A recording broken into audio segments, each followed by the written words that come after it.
बहू का लौटा बचपन। रश्मि की सास उससे बहुत काम कराती थी और वो इस बात से बहुत परेशान हो गई थी।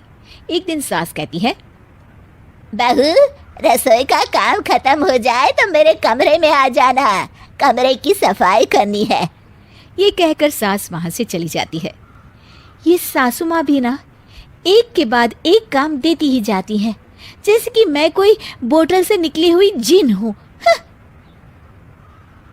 रश्मि अपनी सास के कमरे में जाती है और स्टूल पर चढ़कर अलमारी से सामान निकाल रही होती है।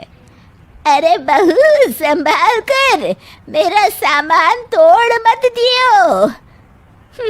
वाह, इन्हें अपनी बहू की कोई चिंता नहीं है, सामान की पड़ी है कि वो ना टूट जाए। अब तो इनका सामान तोड़ना ही पड़ेगा। रश्मि सामान हाथ में पकड़ लेती है और नाटक करने लगती है। सास ये देखकर घबरा जाती है। अरे बहू, मेरा सामान बचाकर कहीं गिर ना जाए। हाँ हाँ मम्मी जी, नहीं गिराऊंगी आपका सामान। रश्मि का सच में बैलेंस बिगड़ जाता है। अरे मेरा तो सच में बैलेंस बिगड़ रहा है। रश्मि स्टूल से नीचे गिर जाती है और उसका सर बेड से लग जाता है। रश्मि के सर में दर्द हो रहा होता है। वो बेहोश नहीं हुई होती है, लेकिन वो आंखें मूंद कर पड़ी रहती है। ये देखकर उसकी सास घबरा जाती है। अरे बहू, ठीक तो है ना? तू बोलती क्यों नहीं बहू? ये अच्छा मौका है, बेहोशी का नाटक कर लेती हूँ, काम से तो बच जाऊंगी।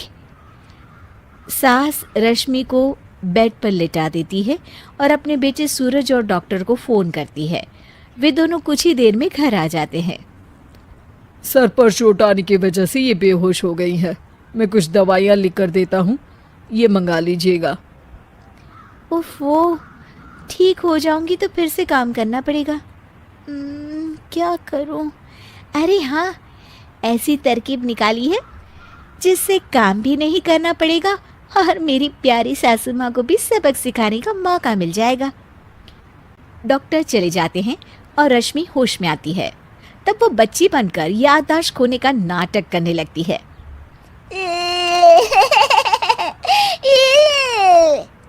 अरे बेटा, ये बच्चे के रोने की आवाज कहाँ से आ रही है? हाँ माँ, मैंने भी आवाज़ सुनी। फिर से रोने की आवाज़ आती है।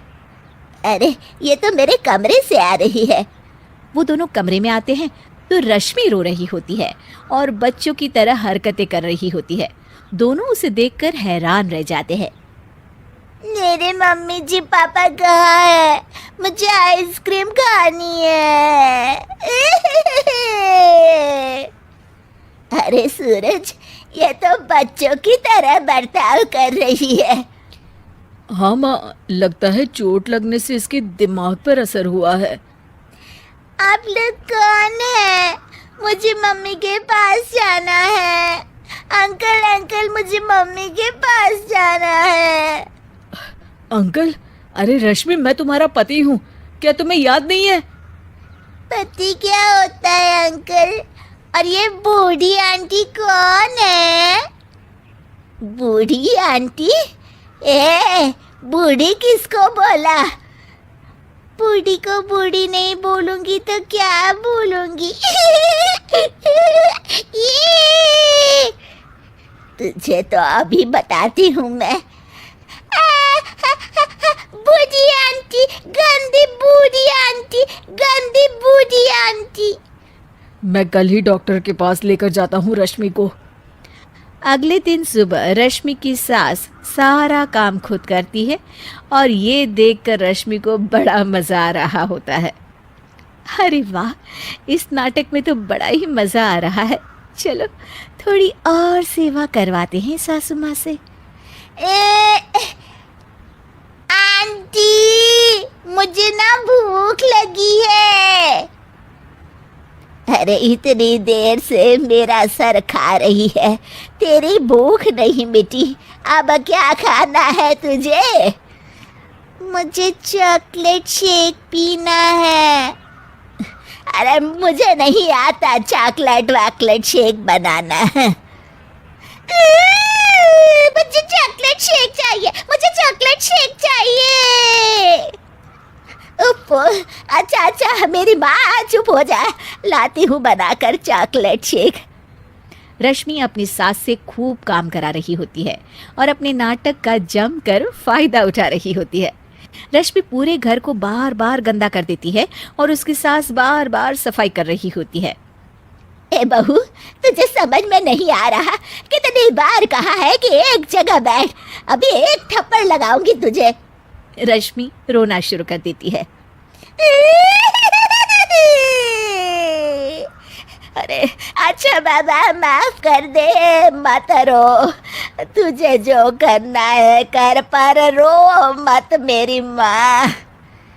रश्मि अपनी सास की नाक में दम कर देती है। कुछ देर बाद सूरज फिर से डॉक्टर को लेकर आते हैं और डॉक्टर पूरी तरह रश्मि की जांच करता है।